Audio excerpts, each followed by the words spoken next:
Hello there, BookTube. This is Aaron from Aaron Read a Book or Aaron Read a Book. Got a little bit of a Friday Reads update for you all.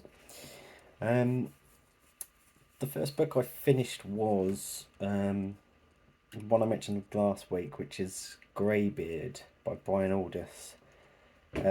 This is a book set in the post-apocalyptic world, and it's got the same sort of plot thing as Children of Men in well, I've only seen the film version of Children of Men, but that no one can have children anymore. So, but unlike Children of Men, it's set more distant into that happening. So, there everyone is like at least 50, I think. So there are sort of children, but they're born sort of with very bad disabilities and things because of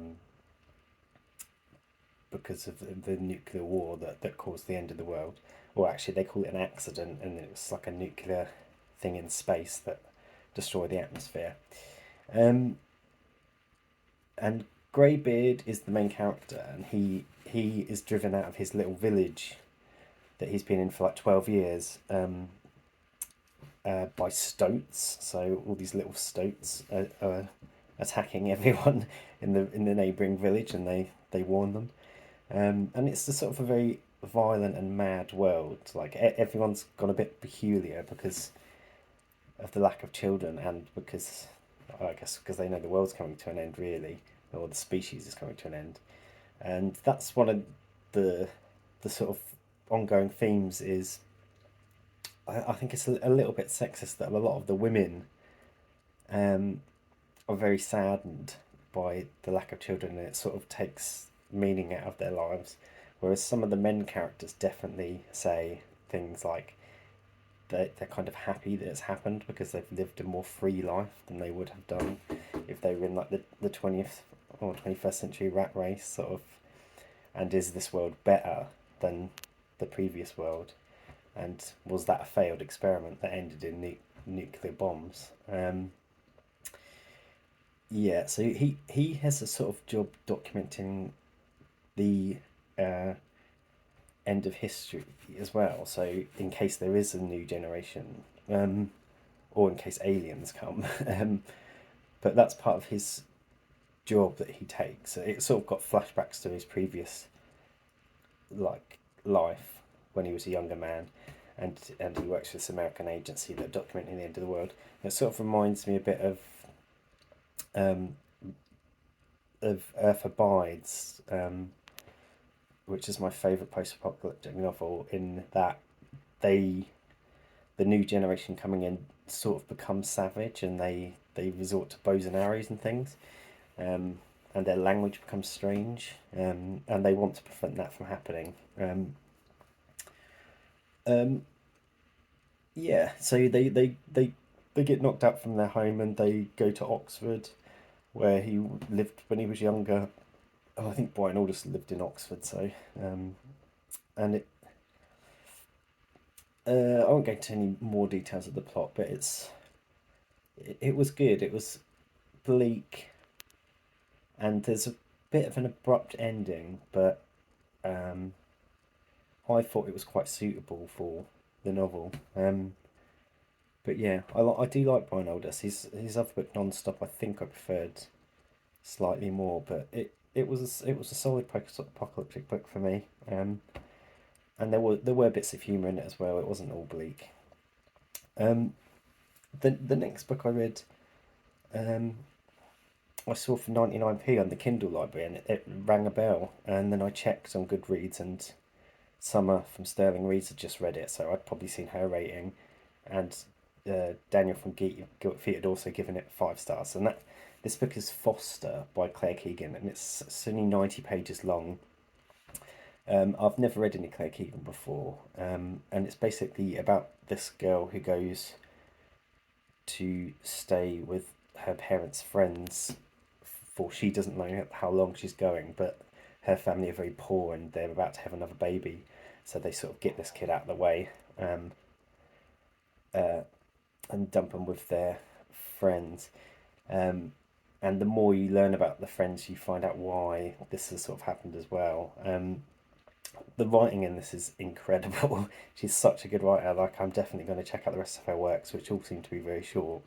Um, but yeah, it's 90 pages. Normally with a short book like that, I struggle to sort of get into them because I need a little while to get used to the characters. But this was incredible. I was like sobbing reading it. It's brilliant. Yeah, so it's very simple. She just goes to live with this other family, and she hasn't really felt much love from her own family, and this new family are very loving. And yeah, it's very simple. Takes an hour to read. Highly recommend it. She sort of reminds me a little bit of Marilyn Robinson, who's one of my favourite writers. She has the same sort of style where she can be very sparse, but still be full of meaning and beauty. It was very good. One of the best books I've read this year. Yeah, so I recommend that. And then the next book was also another one I saw on Kindle for 99p, which is Battlecruiser. And this is another one that I saw on BookTube. So Steve Donahue did a little review of this the other day. Douglas Reeman, I think it is, yeah. And this is, I've never read I've read lots of sort of ship life books, but they've always been from the Age of Sail, which is an era I've sort of studied more than World War Two. But I thought it'd be fun for BookTube at War to do a World War Two one. This one is about a captain taking over a big battle cruiser that's the head of, and it's the head of a squadron. I don't know the proper term, but with destroyers all around it and stuff. And it's got a big bunch of characters, but the main character you follow is this captain, and the previous captain has obviously died in mysterious circumstances. They say it's an accident, but it's obviously suicide. And this captain's been handpicked by the admiral, who also stays on the ship. And they were all three lieutenants together under someone else, I think, in the past. So there's a bit of a mystery there. The admiral's a right arsehole, and the captain's a really nice person. So there's a sort of mystery going on. Why did the last captain kill himself? And also, this captain is completely traumatized by his previous ship, which was sunk, and there was only 8 survivors, and he was one of them. So he's got this enormous guilt and sort of survivor's guilt, and amongst other things. And there's a mystery: why didn't the battle cruiser was at that battle as well? Why didn't it help? But yeah, you jump around a lot. There's a couple of romances as well. You jump. There's you follow quite a few different characters, and there's a couple of romances. I didn't think the romances were done super well. They were very sort of World War Two movie romances where like Come Out of Life and Death, where his plane's crashing and he's speaking to the woman on the radio, and by the time he crashes, he's already in love with her, and he's like, "Oh, we could have lived together." Sort of silly, quick romances like that. It was quite enjoyable overall, but I'm not sure if I'd go for another Reeman. Or maybe I'll try one of his older books. He's got Age of Sail ones as well.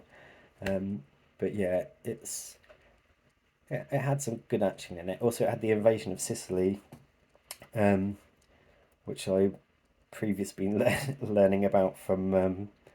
There's a brilliant musical on in London at the moment called Operation Mincemeat, about Operation Mincemeat. And if you like musicals, I highly recommend going and seeing Operation Mincemeat. It's like a hilarious comedy musical about Operation Mincemeat. But yeah, that was the third book I finished. I've just started one for the Women's World Cup read along. So I've drawn Columbia, or the Powerpuff Girls as they're known. And I didn't want to read. I wanted to just try and read women authors rather than men, as it's the Women's World Cup. And also, I don't really like magical realism, and everyone in Colombia seems to have been influenced by Gabriel Garcia Marquez. But Laura Restrepo hasn't been. This is quite a complex novel. It reminds me a bit of the film Memento, where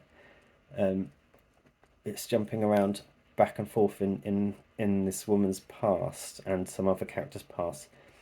But basically, this husband comes home and finds his wife in a hotel and she's gone mad, and he's only been gone for a few days, and it's sort of the mystery of how she's gone mad, and it's like jumping back in time and back to her grandparents and stuff as well. It's interesting so far. So I wasn't sure it's going to be my cup of tea, but it is good. It's quite hard read though. But yeah, I'll let you know how that goes. And I've already ordered a book from Germany because I'm almost certain Columbia are going to lose to Germany. But I'll be supporting the Powerpuff Girls. Let me know if you've read any of these books. If you've read any other Claire Keegan, I'll be very interested to know about that, because she's new to me and exciting. So have a good one, BookTube. Goodbye.